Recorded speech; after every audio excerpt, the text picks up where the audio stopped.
Assalamualaikum warahmatullahi wabarakatuh. Perkenalkan, nama saya Muhammad Fadli.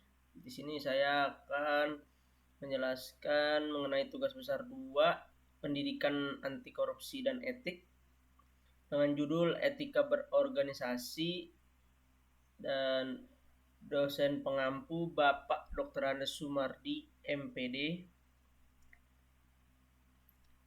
Di sini nama saya Muhammad Fadli dengan NIM 415201144. Baik, kita mulai. Pengertian organisasi. Dikatakan organisasi jika ada aktivitas atau kegiatan yang dikerjakan secara bersama-sama untuk mencapai tujuan bersama dan dilakukan oleh 2 orang atau lebih dan bukan 1 orang. Maka perlu kiranya kita berangkat dari beberapa definisi yang ada untuk mewakili pemahaman setiap orang, diantaranya dari para ahli. Di sini ada 4, saya ambil. Yang pertama yaitu WJS Purwadarminta, Kamus Umum Bahasa Indonesia. Organisasi ialah susunan serta aturan dari berbagai bagian orang dan sebagainya sehingga menjadi kesatuan yang teratur. Lalu yang kedua, Janu Murdiamoko dan Citra Handayani. Organisasi ialah sistem sosial yang memiliki identitas kolektif yang tegas, daftar anggota yang terperinci, program kegiatan yang jelas, serta prosedur pergantian anggota.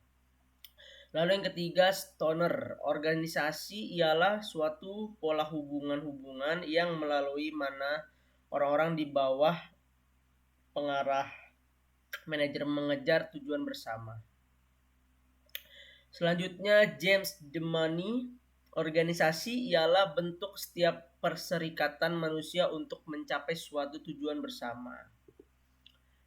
Baik, selanjutnya yaitu tujuan organisasi. Di sini ada 3. Yang pertama yaitu organisasi memang harus ada di dalam kehidupan manusia sebagai instrumen yang dapat mempersatukan manusia dalam proses dinamika dan keteraturan hidup.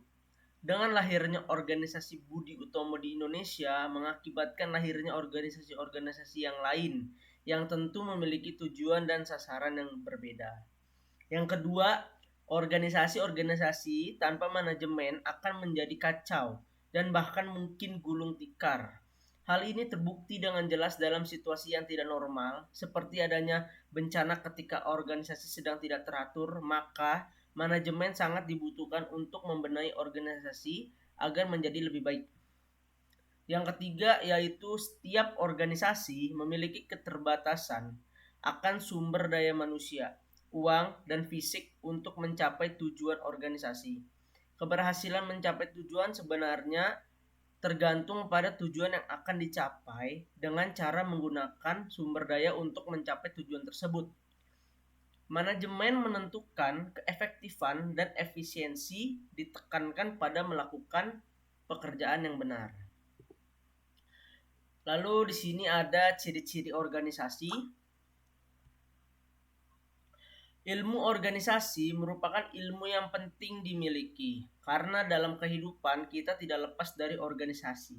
Dimulai dari lingkungan yang sederhana, dari keluarga hingga struktur yang rumit seperti organisasi pemerintahan. Adapun ciri-ciri organisasi, di sini ada 4, yaitu yang pertama mempunyai tujuan dan sasaran, yang kedua mempunyai keterikatan format dan tata tertib yang harus ditaati, yang ketiga adanya kerjasama dari sekelompok orang, yang keempat mempunyai koordinasi tugas dan wewenang. Lalu selanjutnya ada prinsip-prinsip organisasi, di mana di sini ada 10 yang saya masukkan. Yang pertama, organisasi harus memiliki tujuan yang jelas. Yang kedua, skala hierarki. Yang ketiga, kesatuan perintah atau komando. Yang keempat, pelimpahan wewenang. Yang kelima, pertanggungjawaban. Yang keenam, pembagian pekerjaan. Yang ketujuh, rentang pengendalian. Yang kedelapan, fungsional. Yang kesembilan, pemisahan. Yang kesepuluh, keseimbangan. Lalu selanjutnya karakteristik organisasi. Ya, ini yang pertama di sini kita ambil dari Nicholas Henry dalam Ambar Teguh menyebutkan karakteristik organisasi, yaitu yang pertama are purposeful complex human collectivities, ya, yang dimana artinya memiliki maksud tertentu dan merupakan kumpulan dari berbagai macam manusia.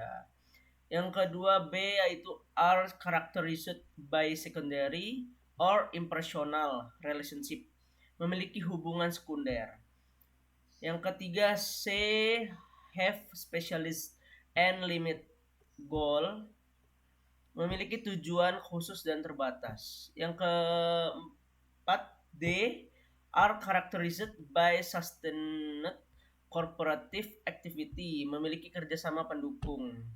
Lalu yang E are integrated within a large social system, terintegrasi dalam sistem sosial yang lebih luas. Lalu yang F provide service and products to their environment, menghasilkan barang dan jasa untuk lingkungannya. Yang G are dependent upon exchange with their environment, sangat terpengaruh atas setiap perubahan lingkungan. Lalu selanjutnya menurut Muhammad, organisasi mempunyai karakteristik organisasi yang umumnya diantaranya adalah sebagai berikut. Dinamis disebabkan karena adanya perubahan ekonomi, kondisi sosial, dan teknologi. B memerlukan informasi dan melalui proses komunikasi. C mempunyai maksud dan tujuan yang tertentu dan terstruktur. Organisasi dalam usaha mencapai tujuan biasanya membuat aturan-aturan, undang-undang, dan hierarki hubungan dalam organisasi. Lalu adapun Gerloff menyatakan karakteristik utama organisasi dapat diringkas sebagai 3P, yakni purpose, people, and plan.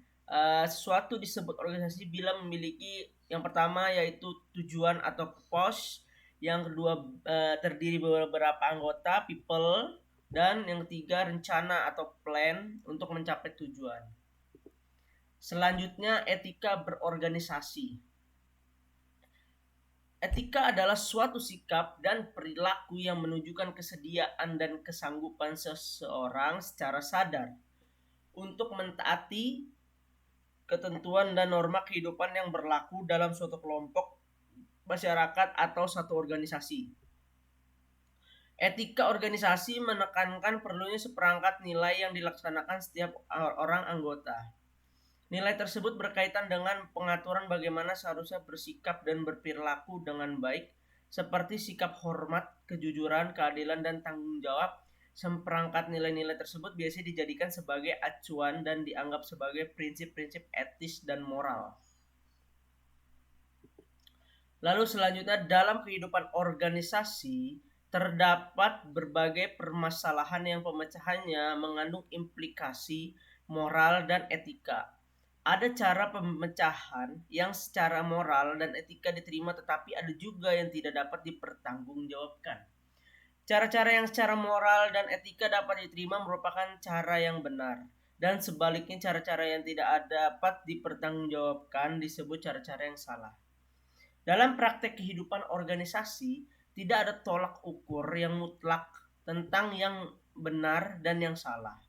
Ini tidak terlepas dari berbagai faktor seperti agama, budaya, dan sosial.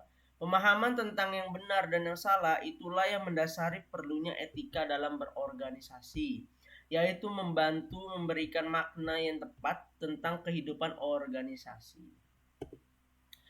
Lalu selanjutnya ciri organisasi yang ideal sekaligus menjadi nilai perilaku yang harus dianut oleh setiap anggota organisasi adalah adanya pembagian kerja yang pertama, yang kedua hierarki wewenang yang jelas sesuai struktur organisasi, yang ketiga prosedur seleksi yang formal, yang keempat aturan dan prosedur kerja yang rinci, yang kelima hubungan yang tidak didasarkan atas hubungan pribadi. Berikut adalah referensinya. Mungkin itu saja yang bisa saya sampaikan. Kurang lebihnya mohon maaf. Assalamualaikum warahmatullahi wabarakatuh.